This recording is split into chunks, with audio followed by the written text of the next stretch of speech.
Namibia, a hot, dry country in southern Africa. On the edge of the Namib, the oldest desert on Earth, the animals eke out a harsh existence. Water and food are scarce.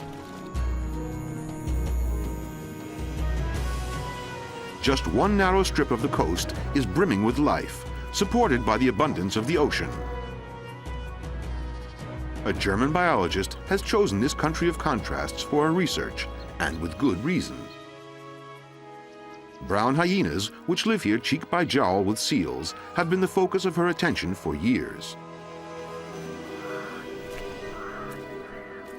What Ingrid Wiesel would like to know is, what ties the shaggy animals to the seals? A puzzle which can only be answered by following the trail of the brown hyena wherever it leads.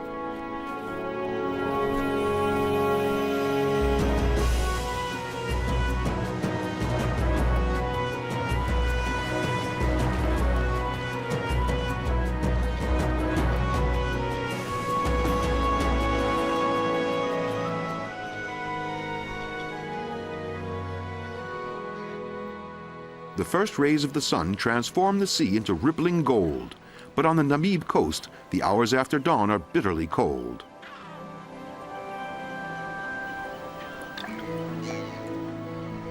Only a few early birds, like flamingos, are already looking for food. But for the southern African fur seals, the day is only just beginning. They live in a densely crowded colony, leaving it to go hunting underwater in the fish-rich waters of the Atlantic.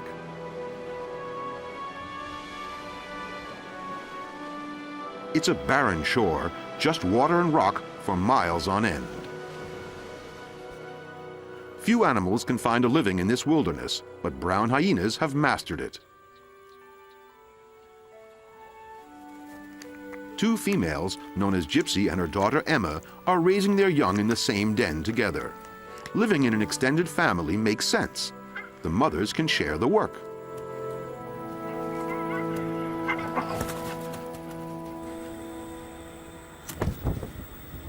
A scientist's day starts early, so at least the cold nights are short. Ingrid Wiesel has lived in Namibia for 5 years. She has spent countless days and nights in this rather Spartan hut.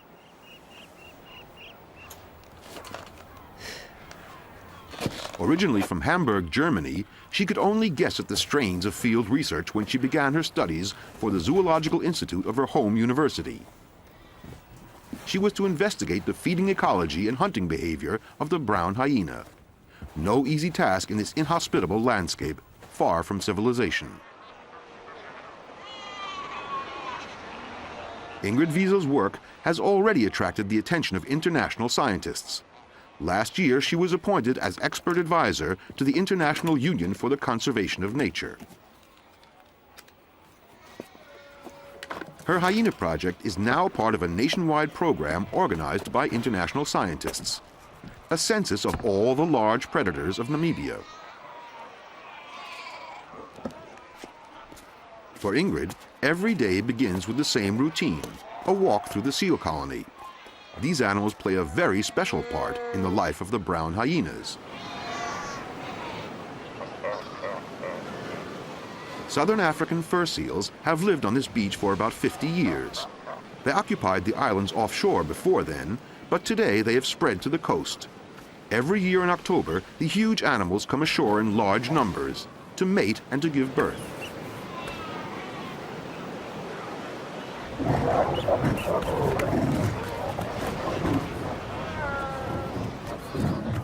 There is constant warfare between the bulls for the best places. Only the strongest can gather a harem of females round himself. Today, thousands upon thousands of animals live in Wolf Bay, a crucial study area in Ingrid Wiesel's work. Anyone who wants to learn about seals must get close to them. On all fours, at eye level, this causes the least annoyance to the powerful animals. The intruder means no harm, even when she takes a youngster from the middle of the colony for her research. The baby will be readily accepted again by its mother.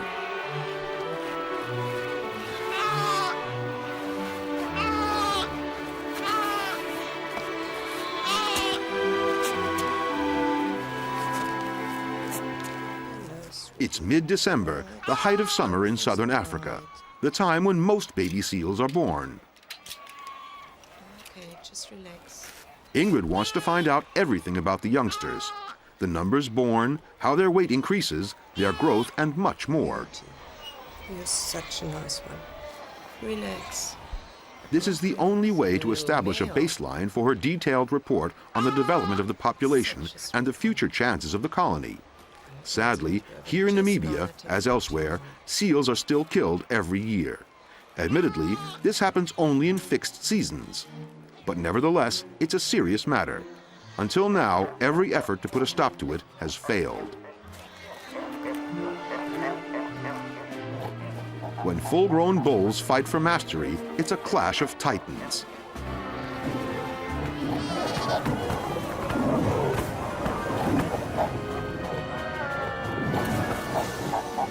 With slashing teeth, each tries to wound his opponent. As a result, the skin of veteran fighters is covered with scars. But the effort is worthwhile. Only the winner of many duels can pass his genes down to the next generation. But some duels end up literally all at sea. The seals are by no means a match for the power of the waves. All the same, water is their element. They glide playfully in the swirling waves of the cold Benguela current.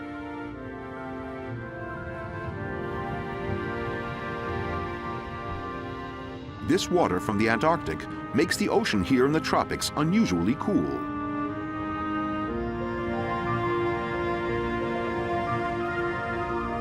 But it is rich in plant and animal life.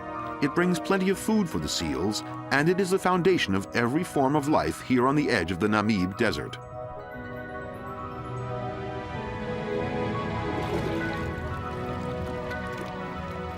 Without the food and the cold water brought by the Benguela current, there would be no jackass penguins here. Most of their order live in the Antarctic. It's a surprise to find their elegant costumes so far to the north, on the edge of the Namib Desert.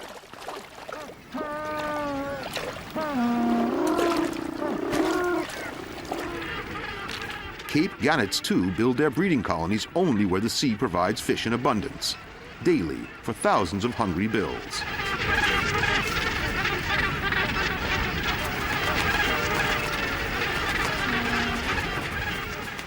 The same goes for some other dedicated fishermen, Cape cormorants, which also often gather by the thousand. And crowned cormorants, which build their nests among the seals.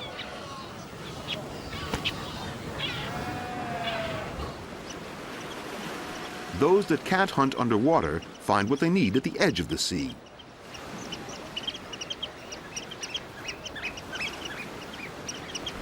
Every incoming wave deposits fresh food on the beach, from tiny microorganisms to dead fish. And nothing is wasted. There are plenty of takers.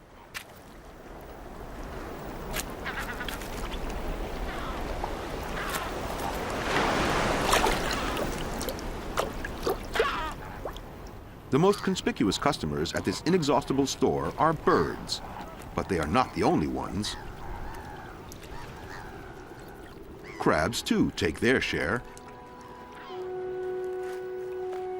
And from time to time, a very special beachcomber turns up, the strand wolf, the name given here on the coast to the brown hyena.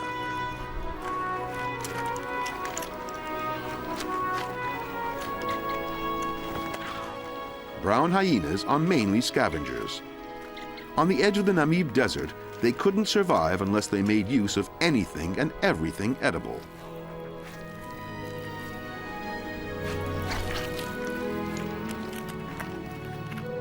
Ingrid Wiesel knows about the habits of brown hyenas. She has tried to follow them many times, mostly without success.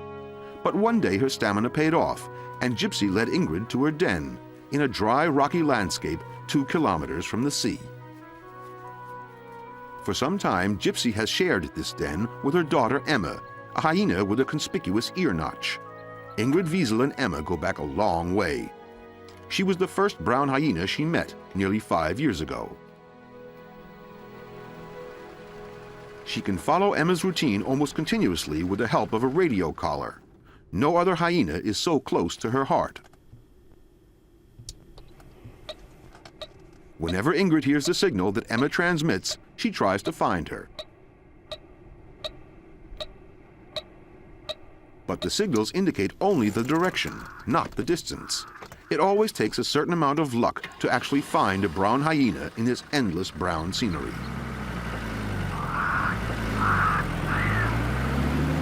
But, like all brown hyenas, Emma has some habits which make her easier to find.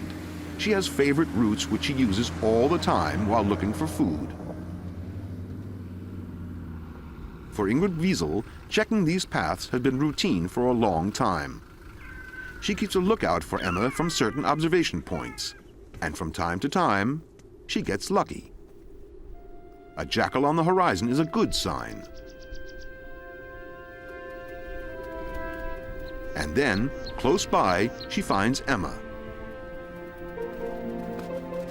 Emma has found something to eat, the remains of an old bone. But she has to fight even for that. Jackals are cunning. They seem to know when and where there is something to steal, and they have little respect for hyenas. They are also very nimble and agile. The little thief can always dodge Emma's attacks.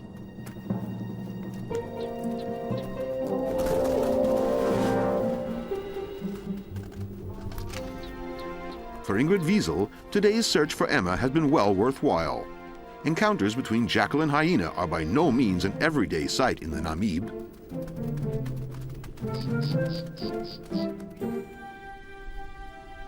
At first glance, a lizard doesn't look like a predator. But, like hyenas and jackals, the biggest part of its diet consists of animal protein.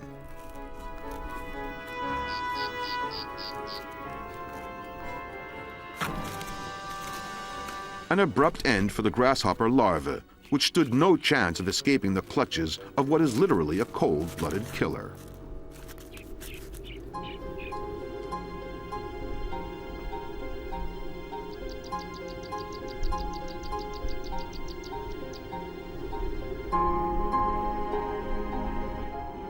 The following days see the usual routine. Gypsy appears regularly at the den. Brown hyenas are by no means active only at night. If they feel safe, they also go out in broad daylight.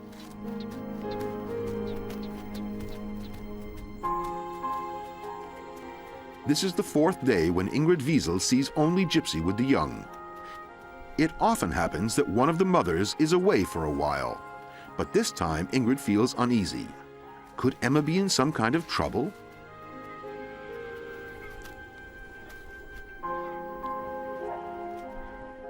Not just 2, but 3 pups jostle round Gypsy. They all want to drink at the same time, whether she is their own mother or not. Who belongs to whom is no secret to Ingrid. Gypsy discourages the larger pups with her teeth. The smallest is her own. Generally, brown hyenas are good foster mothers. Rearing their offspring in common has its advantages. Freedom of movement for the mothers, for one. Gypsy also provides reliably for her daughter's pups. But the young hooligans are not allowed to drive her own baby away.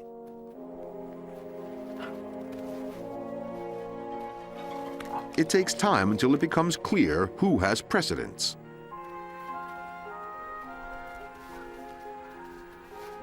At last, after all the squabbling, the little one has its mother to itself, and it can now drink in peace as much as it likes.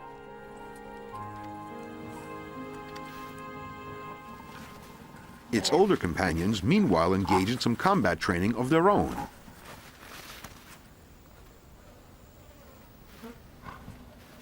At their present age, the larger cubs do not depend solely on milk.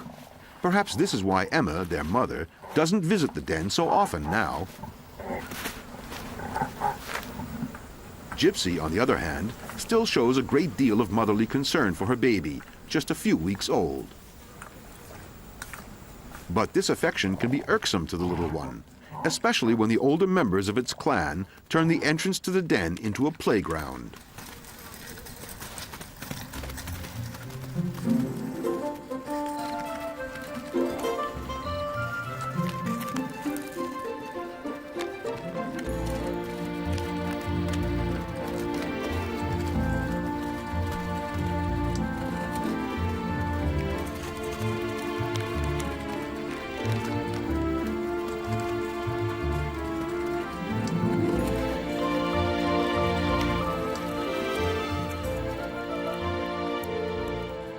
Like human children playing, in the young hyena's games, the smallest is often allowed to win. Gypsy has been watching over the cubs from the den. Now, in the last of the evening light, she goes off herself to look for food. The young spend the next hours alone in the safety of the burrow.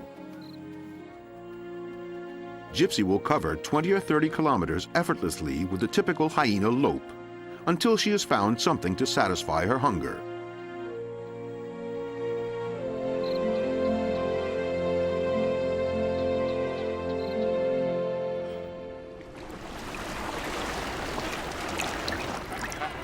Meanwhile, the seal colony in Wolf Bay is full to overflowing. Like most of their relations, southern African fur seals feel at ease only in dense crowds. They lie packed together all over the rocky shore.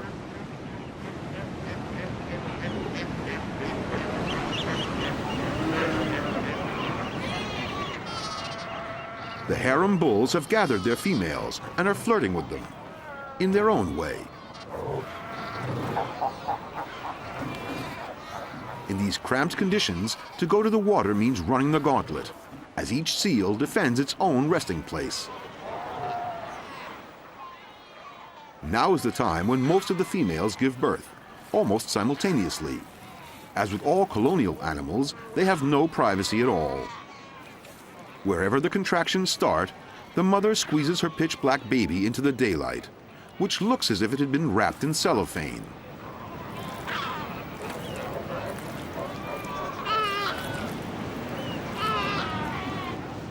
The kelp gulls are not after the babies, but the afterbirths. They fight fiercely over them, often right next to the mothers, busy with their newborn babies.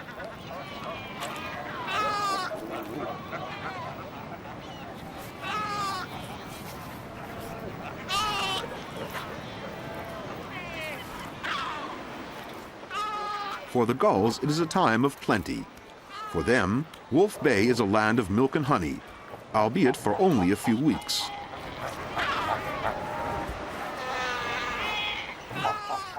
But the birds must look out for the mother seal's sharp teeth. No one is allowed to come too close to their babies.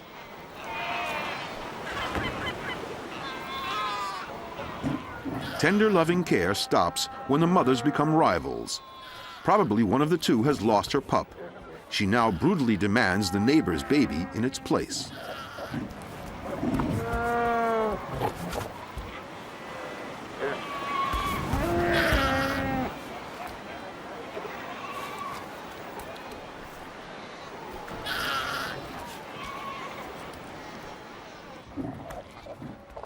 The quarrel ends only when the enormous harem bull appears and gradually calms down the combatants.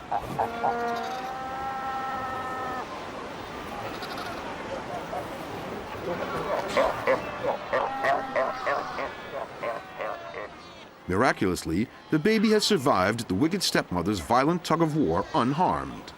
But now it needs a break and refreshment.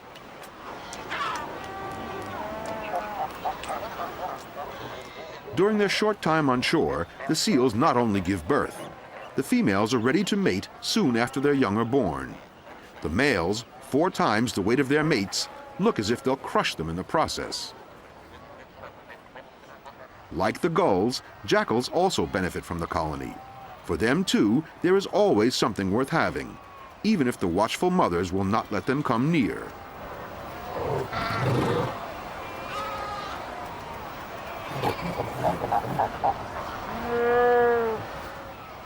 Like Emma the hyena, this jackal is in the service of science. Although its collar does not send out signals, the red color identifies it clearly. The jackal doesn't mind the collar. He has set his sights on other things.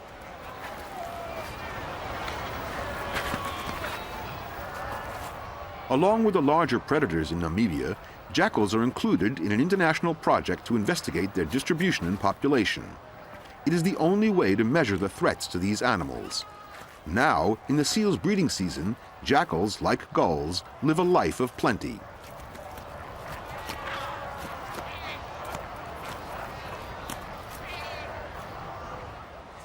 And some others also benefit.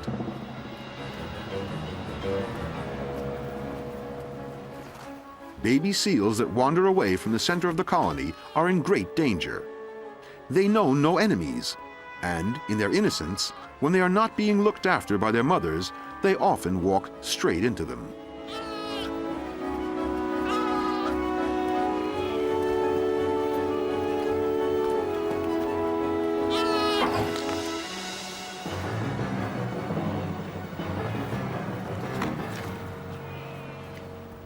Observations like this are great moments for every field researcher. Who would have thought that brown hyenas would not only collect carrion, but also actively hunt like their relatives, the spotted hyenas?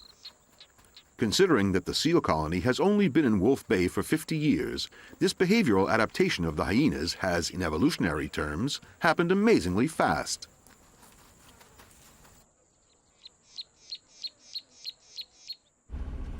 Ingrid Wiesel is increasingly worried.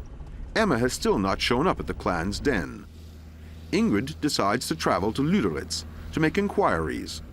For a couple of days, she will leave Wolf Bay. Her workplace lies in the so-called Forbidden Zone, a closely protected area where no one may go without a permit, not even the Hyena Lady.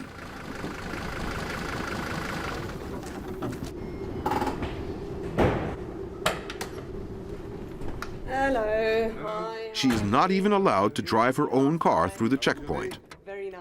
That's up to the warden. Meanwhile, Ingrid must submit to a body search. The Forbidden Zone is a diamond mining area, and these strict protection measures are necessary to forestall the greed aroused by these shiny pebbles.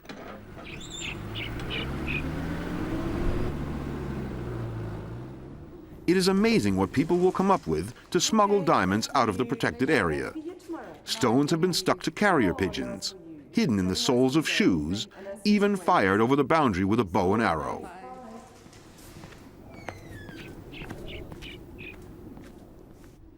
Ingrid Wiesel takes the security procedures in good stride. Diamonds have no part in her life. Her only concern now is the missing Emma. As part of her research program, she has left questionnaires in Lüderitz for tourists, mine workers, and townspeople to write down their observations of hyenas. It is an important basis for her population studies. The reports are collected in the office of the mining company. It's a faint hope, but perhaps someone has seen Emma. Hello, hi, how are you? I'm fine, and you? Yeah, good, cool. Everything's all right. Okay. I heard somebody dropped a hyena form for me here. Lüderitz is just a village. Everyone knows the Hyena Lady, everybody knows about the project and happily passes on their observations to her. Ingrid Wiesel owes much important information to this active cooperation by the public. Brown hyenas are easy to identify and can hardly be confused with any other animal. We'll see you later. No, great. Thank you very much. See you later. So Ingrid can trust the reports that she receives. A little office in town is where she does her desk work. Here, all the data can be processed with modern technology. Today's questionnaire comes from a mine worker who has seen a hyena with a collar feeding on carrion in Elizabeth Bay.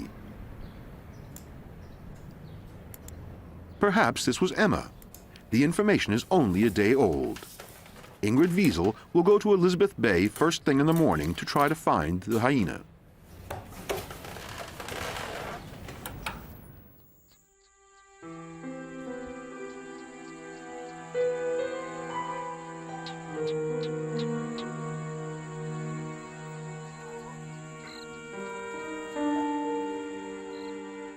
Not everyone is in for a good night's sleep. At the hyena den, there is a lot going on.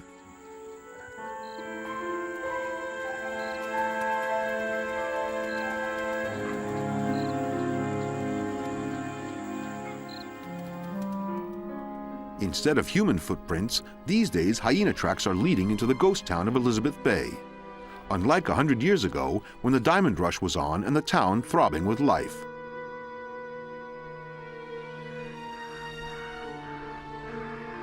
Ruins are all that remain of the splendor that once was.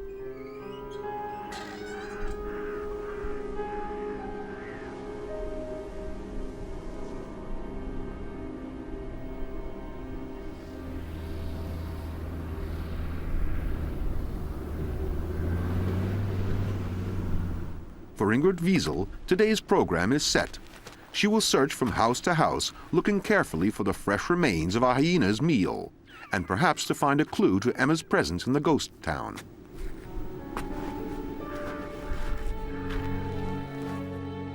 Brown hyenas love the rocky maze left behind by people. They leave their traces everywhere, including bits of bone, the skin of a seal, and footprints. On a hot summer's day like today, the animals prefer to creep into the underground passages of an abandoned factory. In the gloom of this cool underworld, they have resting places where they spend the heat of the day. Even though Ingrid Wiesel knows every nook and cranny here from countless visits, the passages are still somewhat eerie. It's only with great caution that she ventures into these tumble-down buildings.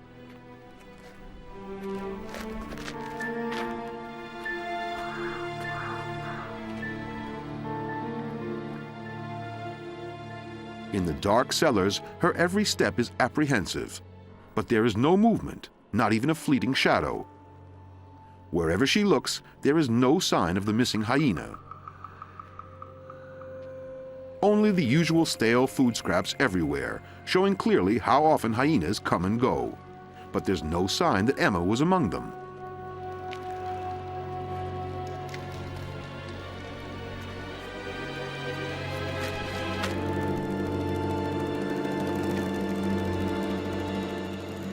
Gypsy's den, meanwhile, is the scene of a rare encounter.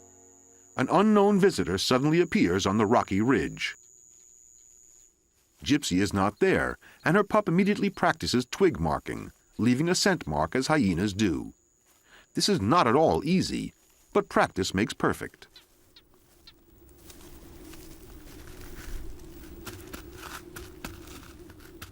For all its excitement, the pup has not noticed the large stranger. As soon as it has finished its task, it hurries back into the safety of the den.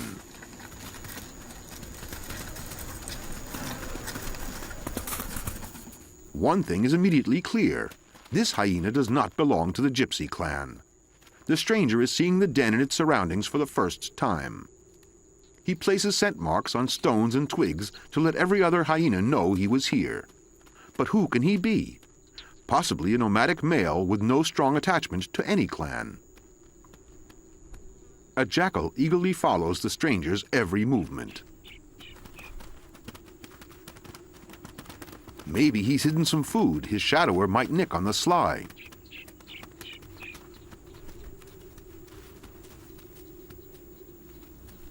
Obviously, the hyena is only interested in the scent coming from inside the clan den. Suddenly, sand and stones are flying everywhere. Perhaps he wants to widen the entrance to get at the pups. Although infanticide, which is quite normal among lions, has never been observed among brown hyenas. But the young don't know this. They keep out of sight, and the stranger unearths something else. With only a few meager scraps, he finally slinks away.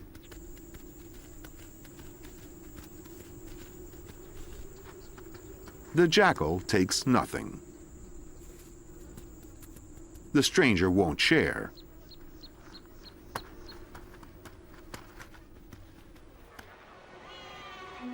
There's no fresh water here where desert, rock, and sea meet.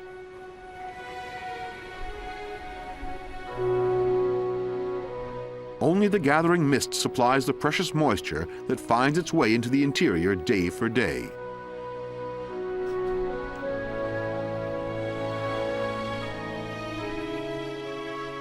The Benguela Current, with its mass of cold water, not only provides a wealth of food along the coast, but also a daily bank of fog.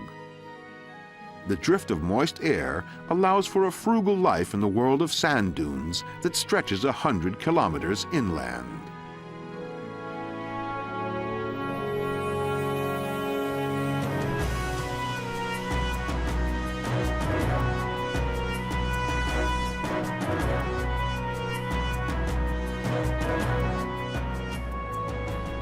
Behind the Namib, a whole new world opens up.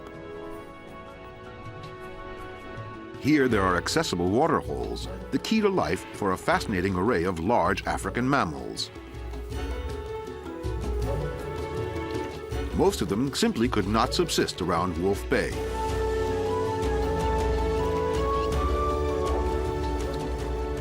Elephants, for example, must find a water hole regularly to fill up with around 200 liters.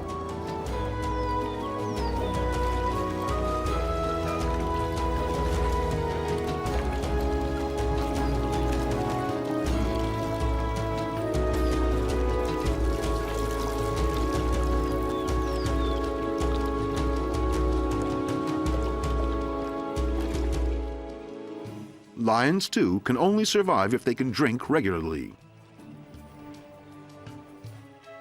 And many of their prey animals, like these kudu, would have no chance by the sea without fresh water.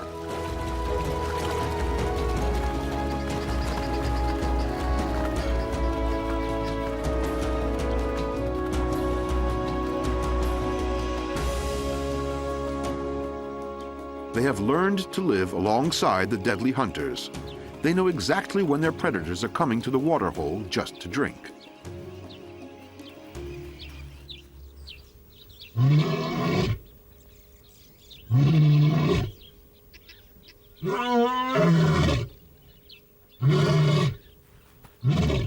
If they were hunting, they wouldn't approach so openly.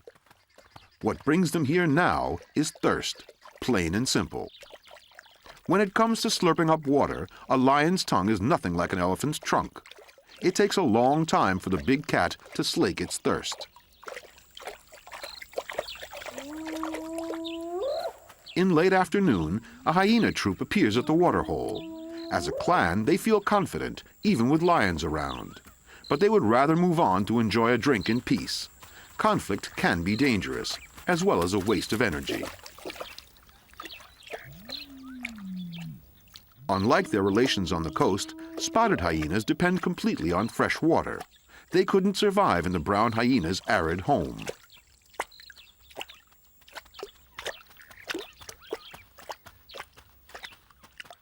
Gradually, the whole clan arrives. In the heat of late afternoon, they need the water not only for drinking, but for keeping cool. Though there is not much water here behind the hills, it makes a big difference. A huge number of animals can live here. The bat-eared fox has found its niche, digging in the sand for ants and termites. With its enormous ears, it can easily hear the sounds the insects make as they move about underground.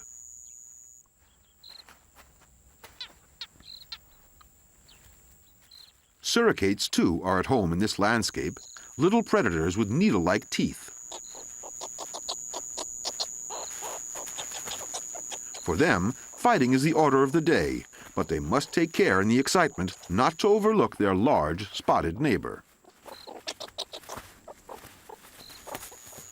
But the leopard has already found its prey. A steenbok was not careful enough and has paid with its life for what might have been only a small error. To avoid possible competitors, the hunter quickly brings its prey to safety.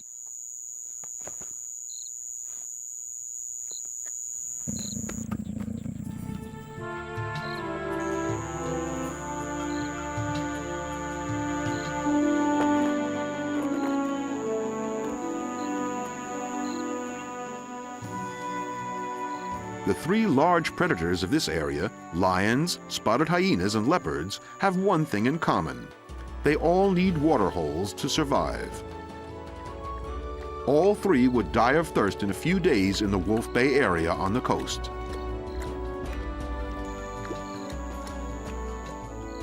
Their range stops abruptly at the eastern edge of the dunes. For them, the Namib sand barrier is an insurmountable obstacle. Only brown hyenas can live beyond the dunes. For them, the mountains of sand are no barrier. But how do they solve the water problem? After all, they can't drink from the sea.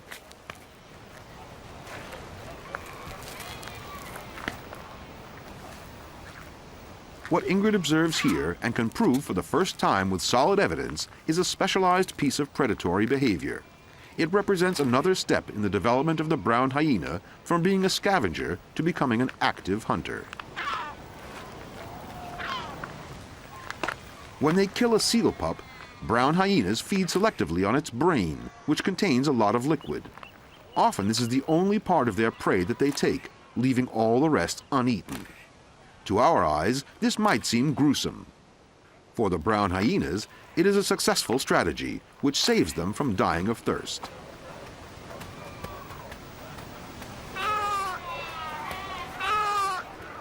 Thus, at least during the summer, it is the young seals that guarantee the survival of brown hyenas on the coast of the Namib Desert.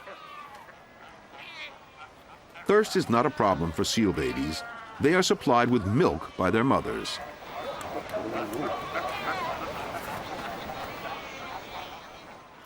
The kelp gulls, on the other hand, must take care how they quench their thirst. They get liquid from their food.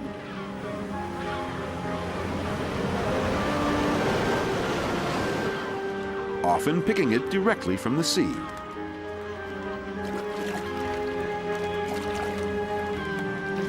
They even have the cheek to snatch a seal's food from under its nose when it surfaces to chop up a fish it has caught.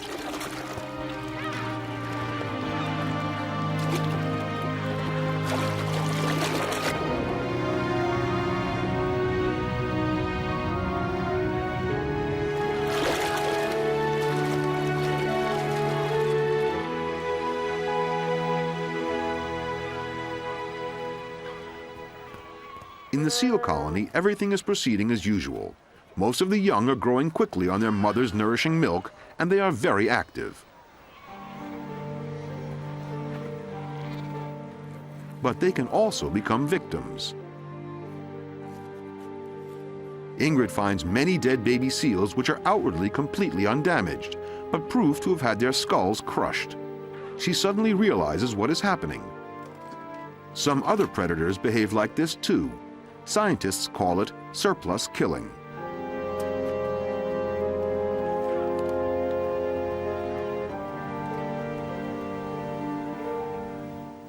Day by day, Ingrid collects the dead animals and, as usual, notes all the relevant scientific data.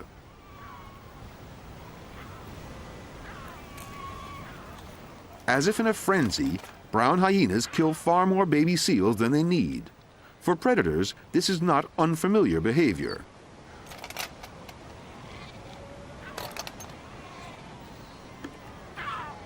For Ingrid's research, the discovery of surplus killing is another important observation that proves conclusively that the behavior of brown hyenas is changing, from scavenging to predation.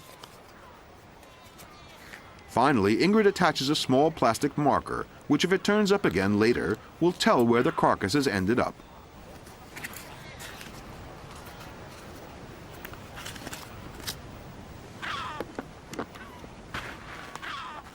On her way back from the colony, Ingrid receives a call.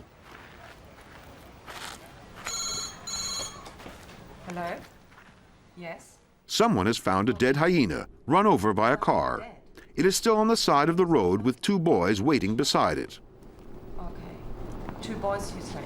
Okay. There's no hesitating now. She must go to the scene immediately. Are they still there? Such quick action is part of her everyday life. To keep a check on the hyena population in her study area, she must take notice of every incident. But there is another reason for her haste. Information, I'll leave just now. Thank you. Bye. A nagging question preys on her mind. Could the dead animal be one that she knows? Perhaps even the missing Emma?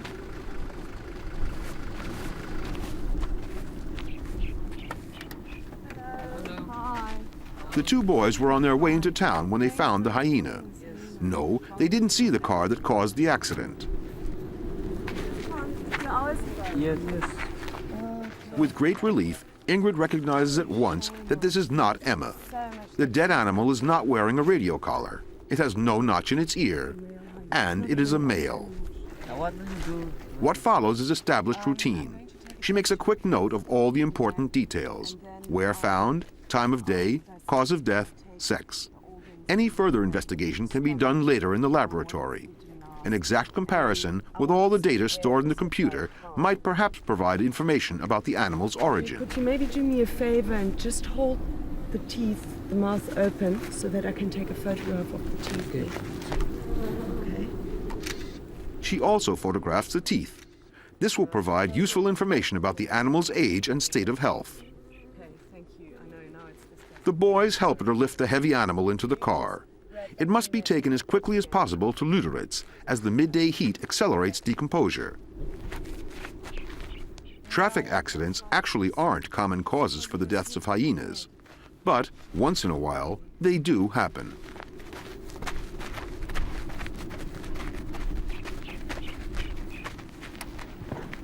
When you find them, you must inform us. There is no reward for the boys, and they don't expect one either. They have met the Hyena Lady many times and know about her research program. Even though they don't really understand what brings the young woman here, let alone her boundless enthusiasm for the shaggy hyenas, they respect Ingrid Wiesel and will help her in any way they can.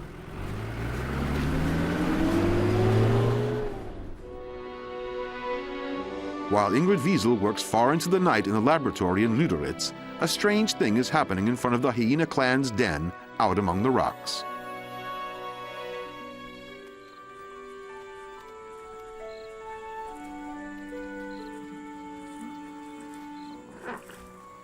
In the last light of the day, a hyena slinks secretively back to the den. The collar and the notched ear are plain to see.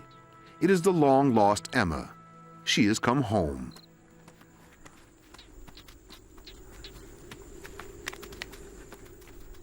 At first, the two large pups, engrossed in their play, have no eyes for the homecomer. Then they suddenly notice that this time it is their very own mother. They give her a warm welcome.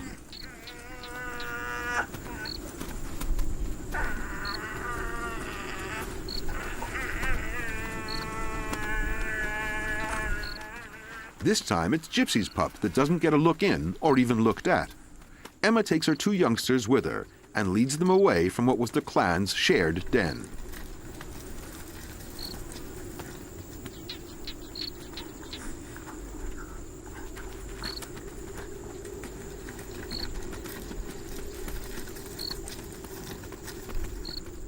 Gypsy's baby stays behind, its playmates gone, following their mother, no one knows where, into the deepening night.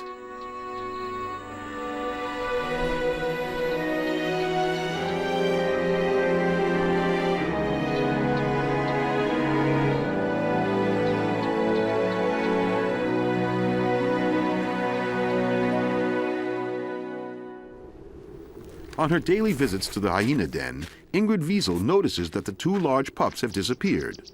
This is a really good sign. Ingrid hopes that Emma has taken them away and is now looking after them. But she cannot be sure until she has actually seen mother and pups together.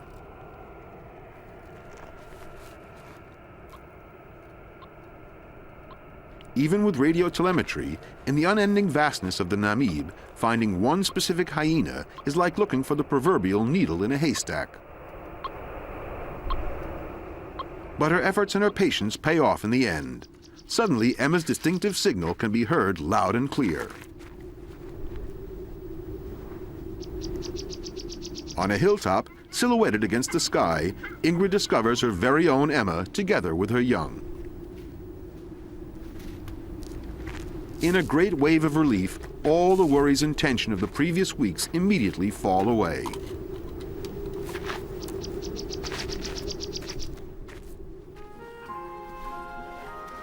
For hyenas, moving to a new home is not unusual.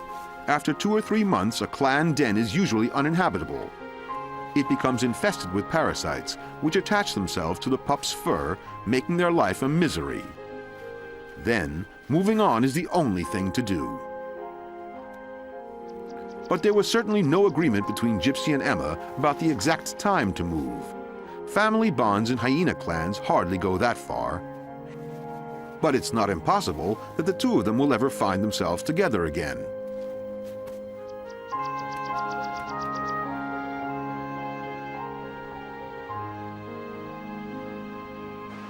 It is the end of February. Down on the beach, Ndako Mukapuli has taken up his daily observation post. Like Ingrid Wiesel, he has been working for some time in the Forbidden Zone. The main focus of his research are the seals. Ingrid keeps in good contact with her scientific neighbor because his results complement her own researches in the seal colony. Her work on the behavior of the brown hyenas is not yet finished, in particular their relations with and possible influence on the seal population. The southern African summer is drawing to a close.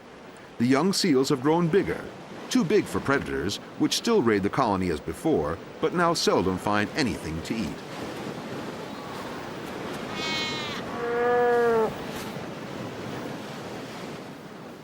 The baby phases have become adult, and like adults, they stand for no nonsense.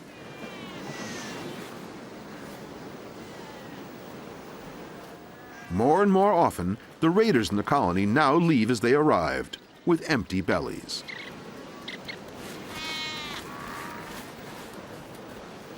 For Ingrid Wiesel, too, the end of summer brings changes. Her daily work in the seal colony is largely finished. From now on, the hyenas will live through harder times. They must revert to beachcombing, gathering whatever the sea provides, living mostly on carrion. They will become active hunters again only when the next breeding season brings the seals ashore.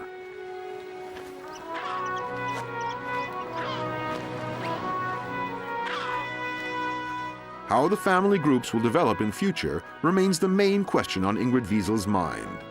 Her fascination with these extraordinary animals just keeps on growing.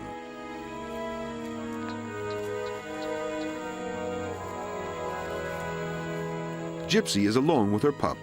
She is now its only playmate. Perhaps the future will bring new partnerships. Or perhaps she will go back to the familiar, dependable life with her daughter Emma and her grandchildren.